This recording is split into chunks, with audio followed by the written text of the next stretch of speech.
సమర్థ గారిని వేదిక పిలుస్తుంది, తొందరగా రావాలి. అట్లే కనబడతలేదు వార్తకాలంలో రావా కాగితాల శశవా మా పెద్దమ్మ కనబడతలేదు. ఇంకేమన్నా అనుకోని క్షమించాలని కోరుతున్నానమ్మా. మీరున్నారనే ధైర్యంతోనే ఈరోజు నేను రెండు జాతీయ పార్టీలకు మరియు ఒక రాష్ట్ర పార్టీకి వ్యతిరేకంగా పోరాడుతున్నాను. మీరున్న ధైర్యం, మీరే నా ధైర్యం, మీరే నా బలగం, మీరే నా సర్వస్వం. మీరు లేని నేను ఈ 15వ వార్డులో ఒక రాజకీయ నాయకుడిని కాలేకపోతాను. మీరున్నారు కాబట్టి ఇలా జనగాం నడిబొడ్డుల 30 వార్డులో జరుగుతున్న చర్చ మన వార్డు మీదే. 30 వార్డులో 15వ వార్డులో ఏం జరుగుతుంది అని జనగామ మొత్తం ఎదురు చూస్తుంది. దానికి బలం ఎవరంటే నా 15వ వార్డు బలగం. నా బలగం అంటే నా పేదింటి ఆడపిల్లలు, పైసలు ఉన్నోళ్ళు కాదు. రోజు పొద్దుగాల లేచి మనం కలువ కొయ్య పుచ్చపల్లెలో లాసుకు మనం ఎవరో పైసలు ఇస్తే ఈ పూట అనుకునే తలం కాదు. మన కష్టం మనం చేసుకొని బతికేటం. రోజు మన కష్టం మీద, మన మాట మీద మనకు పరువు మీద దెబ్బ కొట్టాలని పక్క పార్టీలు వస్తున్నాయి. 2 జాతీయ పార్టీలు, ఒక రాష్ట్ర పార్టీ వస్తుంది. పరువు దేని మీద? పేదోడి మాట ఇస్తే పైసలకు అమ్ముడు పోతాడన్న ఉద్దేశంతో పైసల వరద జనగామలో 15వ వార్డులో కురిపిస్తున్నారు. ఒక ప్రతిపక్ష పార్టీ, ఒక అధికార పార్టీ జనగామలో 15వ వార్డులో కార్లలో పైసలు పెట్టుకొని తిరుగుతున్నారు. పాండుడు ఏ విధంగా ఓడియాలనే ఉద్దేశంతో కార్లలో పైసలు పెట్టుకొని తిరుగుతున్నారు. కానీ నేను ఏ రోజు భయపడలే. వాళ్ళు ఎన్ని పైసలు ఇచ్చినా మా పేదోళ్లకు, మా అక్క చెల్లెలకు, నా పేరింటి తల్లులకే ఇచ్చిపోవాలా పైసలు. తినూరి, అందరిచ్చే పైసలు తినూరి, కానీ ఓటు మాత్రం మన గ్యాస్ పొడికేది. వాళ్ళు ఎవరు ఇచ్చినా తీసుకోరి. నేను కూడా మీ అమ్మలంతా వాళ్ళ ప్రచారం ఉంటే నేను కూడా వాళ్ళ ప్రచారాన్ని కూడా వాళ్ళ పైసలు, నా పైసలు కూడా మనం తిందాం. వాళ్ళు ఏమైనా కష్టపడి సంపాదించిన పైసలా? ఏమన్నా ఆడికెళ్ళి పార్టీ ఫండ్ వచ్చిన పైసలే. ఆ పార్టీ పైసలు మారుతుంది, ఈ పార్టీ పైసలు మారుతుంది. ఏమనంటే మళ్ళా పార్టీ దగ్గర పైసలు ఉన్నాయని బదనాం చేస్తుంది. పైసలు ఉన్నైతే రోజు 10 రోజుల నుంచి మిమ్మల్ని ఎప్పుడైనా ప్రచారాన్ని పిలిచినావా? పిలిచినా?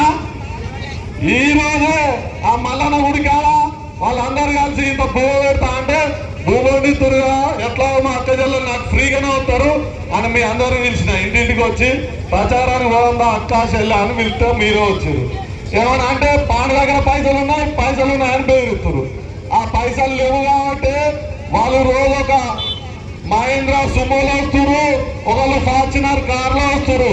రారాబా 10 నిమిషాలు లేట్ అయినా ఏం లేదు, 2 పాటలు పెట్టుకొని డాన్స్ చేద్దాం మనం అందరం. మీరేం బాధపడకూడదు లేట్ అయిందని. ముందరారు, అందరు ముందరారు. ఒక భజన మొదలైంది. ఏం భజన? పైసలు ఇస్తాం 2 ఓట్లకు 10,000 ఇచ్చిపోతారు. నిన్న ఇళ్ళల్లో 2 ఓట్లు ఉన్నాయి, వాళ్ళకు 10,000 రూపాయలు వచ్చి ఇచ్చిపోతారు. ఒక ఆయన 10,000 రూపాయలు పెట్టి ఓటు అంత స్థాయికి మన వాటి ఎరిగిందంటే మీరు అందరూ తీసుకోరి. 2 ఓట్లకు 10,000 ఇచ్చిరంటే మీరందరూ తింటేనే బాగుపడ్డట్టే. నేను ఆ విషయంలో ఓడిపోయినా కూడా ఏం బాధపడ. ఆ విషయంలో మీరు 2 ఓట్లకు 10,000 ఇచ్చి తీసుకొని వాళ్ళు గెలిచినా కానీ ఓకే, నేనేం బాధపడ. ఎందుకంటే నా కాలనీ ప్రజలు, నా వార్డు ప్రజలు తిన్నారు. వాళ్ళకి ఇన్ని పైసలు దొరికినాయి చాలా అనుకుంటా, కానీ నేనే గెలవాలి, మీరు పైసలు తీసుకోవద్దని అస్సలు చెప్పా. వాళ్ళు 5,000 ఇస్తే 5,000 తీసుకోరి, 50,000 ఇస్తే 50,000 తీసుకోరు. జరుగుతుంది. నిన్న మొన్న నుంచి దుకాణం మొదలు పెట్టారు. ఎవరైతే పాండుకు దగ్గర ఉన్నారో వీళ్ళని పైసలకు కొనాలి. 10,000 కొనాలా, 5,000 కొనాలా, 20,000 కొనాలా అని డిసైడ్ చేస్తారు. అది కూడా నాకు మంచిది అనిపించింది. ఎందుకంటే వాళ్ళు అంతా అప్పులతో ఉన్నారు. నాతో ఉన్న వాళ్ళంతా అప్పులలోనే ఉన్నారు. ఇక పైసలు ఉన్న వాళ్ళు ఉన్నా కానీ నేను ఎందుకు తీసుకున్నారో అందు. పైసలు లేని వాళ్ళు ఉన్నారు. తీసుకొని మీరు నన్ను అప్పులోనే కట్టుకోవచ్చు అని చెప్పిన. ఇది ఒక వైపు నడుస్తుంది. నేను ఇన్ని రోజులు 5 సంవత్సరాలు ఇలా మీ సేవతోని మీ ఓటుతోని గెలిచినందుకు నేను ఏం చేసిందో మీరే చెప్పాలి. నేను చెప్తే అది ఈ చేతితో ఇచ్చిండు ఆ చేతితో చెప్పినట్టు నేను ఎవరికి ఒక్కరు కూడా చెప్పాలా. నేను ఎవరికి ఏ సహాయం చేసినో నేను చెప్పా. ఎందుకంటే చేసిన సహాయం చెప్పుకోవద్దంటారు. నేను చెప్పుకునే కాడ లేని నేను పరిస్థితి. కాకపోతే ఒక చెమన్ కట్టించిన. ఇవాళ నేను నిలబడ్డ చెమన్ నేనే కట్టించిన. 60 ఏళ్ళ నుంచి ఈ చెమన్ ఇవ్వలే. ఆ లీడర్ వచ్చిండు, ఈ లీడర్ వచ్చిండు, ఈ లీడర్ వచ్చిండు. 60 ఏళ్ళ నుంచి ఈ చెమన్ ఎవరు కట్టలే, నేనే కట్టిన. ఈ చెమన్ ఓపెనింగ్ కూడా కొంతమందిని విలువలే అని నా మీద కోపంగా పెట్టుకున్నారు. ఎందుకంటే నేనేమన్నా అంటే మా వాసన్న చెమన్ ముందట ఉంటాడు, మా వాసన్నతో ఓపెన్ చేయాలని వాసన్నతో ఓపెన్ చేయించిన చెమన్ వాసనతో.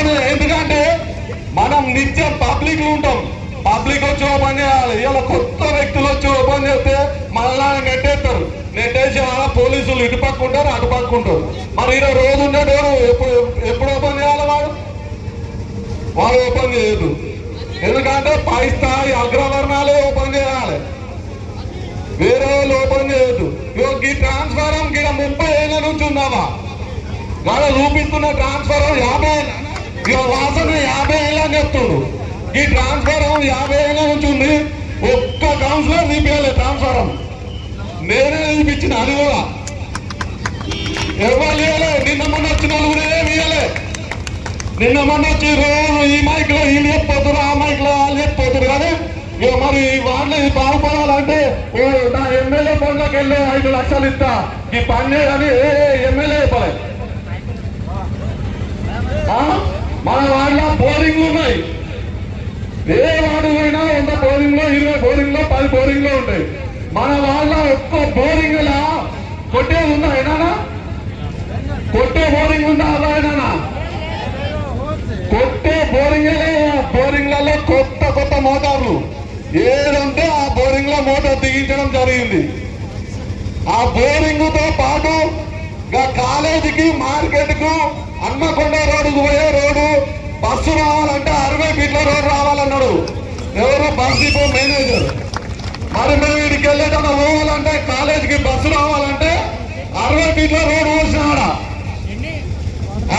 ఇది పోసిండు అది పోసిండు గుంజుకొచ్చిండు అని బదనాం చేసి మళ్ళీ దీంట్లో కూడా కమిషన్లు తిన్నారని కూడా బదనాం చేసిరు. బదనాం చేస్తారు. ఇదివరకేమో చేయలేదు, చేతాంటేమో బదనాం చేసి మొదలు పెట్టిరు. సందుల మంగళ చెవుల సందుల ఆ మోరి మొత్తం నిండి పారేది కింది దాకా. అలా సీసీ రోడ్ పోయాలంటే కూడా ఇంతవరకు ఎవరు నడవలే. అలా పైపు ఆర్ఎన్సీ రెడీమేడ్ బండి తీసుకొచ్చి పోసిన అలా ఎవరు రాలే. నిన్న మొన్న ఒక ఆయన వచ్చిండు, పెద్దమ్మ గుళ్ళే సీసీ రోడ్ పోతా అని చెప్పాడు. 2 ఏళ్ళు అయింది, ₹1 నిధులు ఇవ్వలే. మళ్ళా ఆ సీసీ రోడ్ కూడా నేనే పోసిన. పెద్దమ్మ గుళ్ళే సీసీ రోడ్ పోతానే ఎమ్మెల్యే ఎలక్షన్ లో చెప్పారు. కానీ ₹1 నిధులు కూడా ఇవ్వాలి ఆ గుడికి. ₹1 ఆ సీసీ రోడ్డు నేను పెద్దమ్మ గుడికి ఇస్తానా చేసిన, గోపురం కట్టించిన, ఇంకా పెయింట్ వేసిన. తర్వాత ఎవరన్నా సీసీ రోడ్ పోతారేమో 4 పండితారేమో ఇంకా సీసీ రోడ్ పోయమని బతిలాడినా. ఒక్కరు ముందటికి రాలే.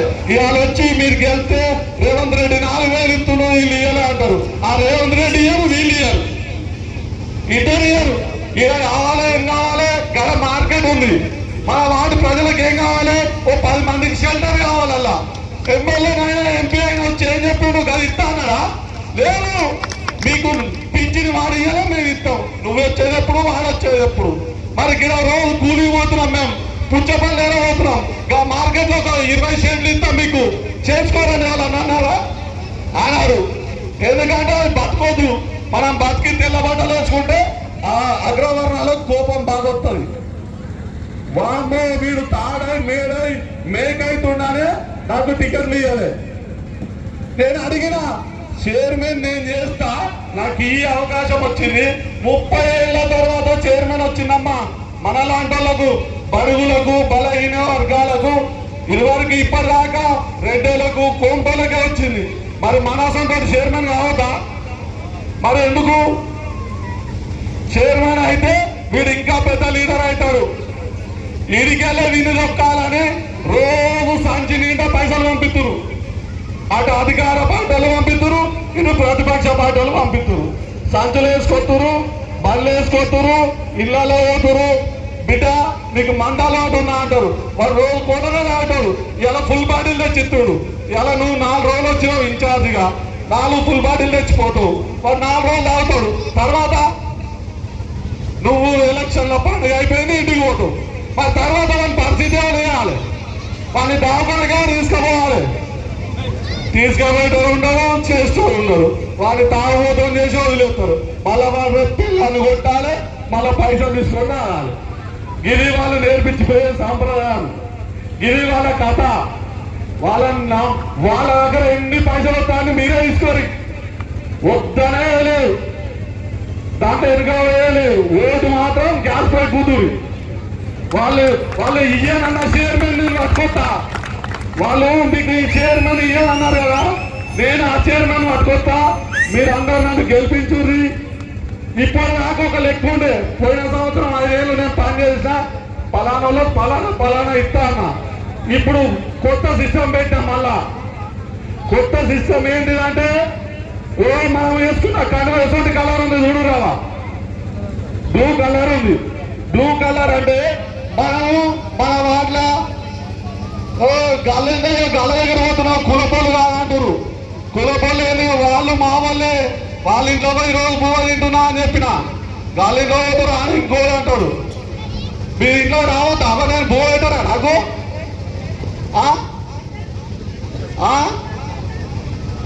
అంబేద్కర్ చెప్పిండు, అంబేద్కర్ కండువాది. అంబేద్కర్ చెప్పిండు మనకి రిజర్వేషన్ ఇస్తేనే ఇలా చైర్మన్ అయ్యానన్నాడు. అది అంబేద్కర్ కండువా. ప్రతి దళిత విద్యార్థికి ఇంటర్మీడియట్ చదివే పైసలు మొత్తం నేనే ఇస్తా ఈసారి నుంచి. ఇంటర్మీడియట్ 10th క్లాస్ పాస్ అయిన అమ్మాయి ఇంటర్మీడియట్ చదువుకునే పూర్తి అయ్యేదాకా వాళ్ళు పేదలే కానీ పెద్దలే కానీ మన వాటిలున్న దళిత మహిళకు ఇంటర్మీడియట్ చదువుకు ఖర్చు మొత్తం నేనే ఇస్తా. ఇంటర్మీడియట్ ఏ పార్టీ ఏ ప్రభుత్వం ఇయ్యనవసరం లేదు, నేనే నా జేబులోకి వెళ్ళి ఇస్తాను మీకు పైసలు దళిత పేద విద్యార్థులకు. రెండోది, తల్లిదండ్రులు లేని పిల్లలు ఉన్నారు మన దగ్గర. తల్లిదండ్రులు లేని పిల్లలకు ఇప్పుడు ఏ క్లాస్ అవుతుందో ఆ క్లాస్ నుంచి ఎంతమంది ఉంటే అంతమంది పిల్లలకు నేనే పైసలు కడతా, నేనే డబ్బులు కడతా. చదువుకోని పిల్లలు తల్లిదండ్రులు లేని పిల్లలు ఎవరైనా ఉంటే నన్ను కౌన్సిలర్ గెలిపించకుండా కడతా నేను. తల్లిదండ్రులు లేని పిల్లలకు కౌన్సిలర్ గా గెలిపించకుండా కడతా నేను పైసలు. ఇది రాసి పెట్టుకోరి. నా తానా నాకు చదువుకునే అంత ఉన్నది, నా కొడుకును చదివించే డబ్బులు నా తాను ఉన్నాయి. కానీ వీళ్ళ లెక్క కోట్లు గుమ్మరిచ్చే పైసలు నా తాను లేవా. అదే విధంగా మన మూలకు మార్కెట్ యార్డ్ పక్కన ఖాళీ స్థలం ఉన్నది. ఆ ఖాళీ స్థలం పక్కన ఒక అంబేద్కర్ విగ్రహం పెడతా. మన మూలకు ఇదే లైన్ లో లాస్ట్ కు చౌరస్తా మీద ఒక అంబేద్కర్, ఇక్కడైతే భగత్ సింగ్ చౌక్ ఎట్లుందో అక్కడ ఒక అంబేద్కర్ విగ్రహం పెడతా. అదే విధంగా మన మల్లన్న గుడి వద్ద శివాజీ స్టాచ్యూ ఏర్పాటు చేయడం జరుగుతుంది. ఛత్రపతి శివాజీ స్టాచ్యూ. హిందువులకు కొత్త గుర్తింపు తెచ్చిన మొదటి వ్యక్తి ఛత్రపతి శివాజీ గారు. అతని విగ్రహం మన మల్లన్న గుడి వద్ద పెడతాం.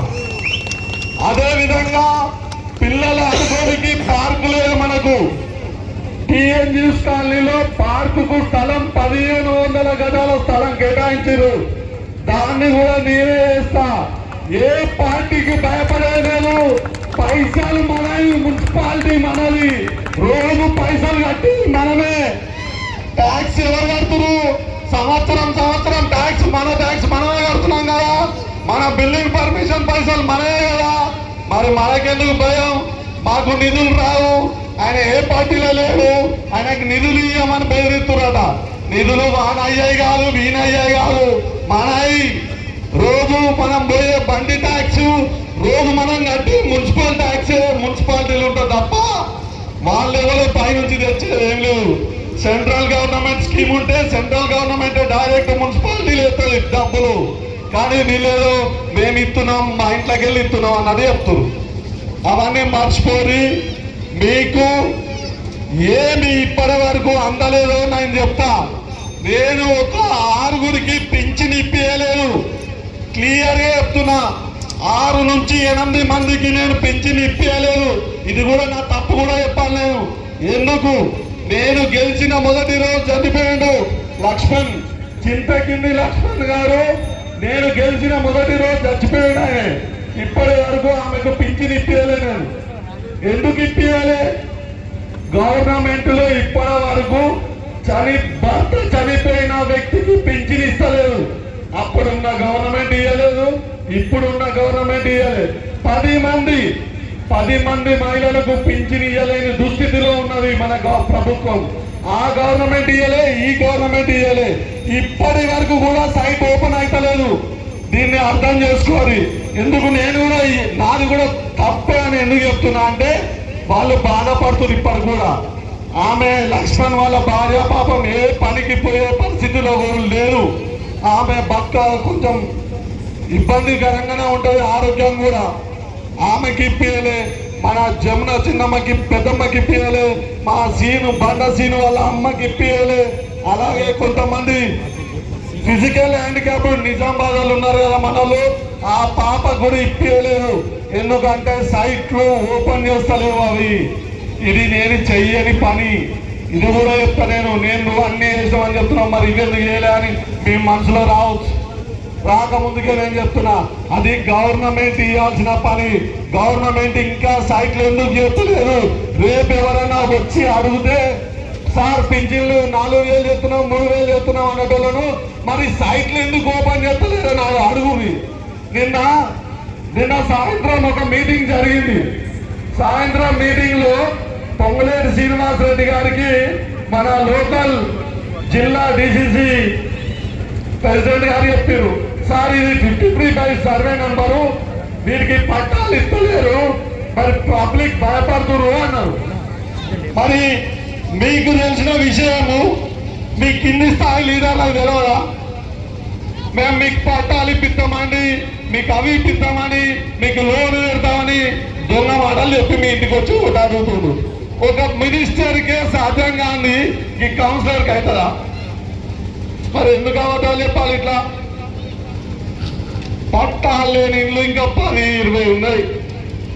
ఒక్కటి కూడా ఇప్పటి వరకు ఇస్తలేరు. కనీసం వాళ్ళకి ఇంటి నెంబర్ ఇయ్యరన్నా ఇంటి నెంబర్ ఇస్తలేరు. అటువంటి దుస్థితిలో మనం, అటువంటి పేద పబ్లిక్ లో బతున్నాం మనం. కనీసం మేము ఇల్లు కట్టుకుంటారా నాయన అంటే పర్మిషన్ కూడా ఇయ్యారు మా సర్వే నెంబర్లో. పర్మిషన్ అంటే ఇస్తే చదువుకున్న పిల్లలకు ఆ పర్మిషన్ ఉన్న పేపర్లు పెట్టి ఇంత బ్యాంకులో లోన్ అన్నది ఇవ్వచ్చు. అది కూడా లేదు మన వాడుకు. ఇవి అడగాలి మనం.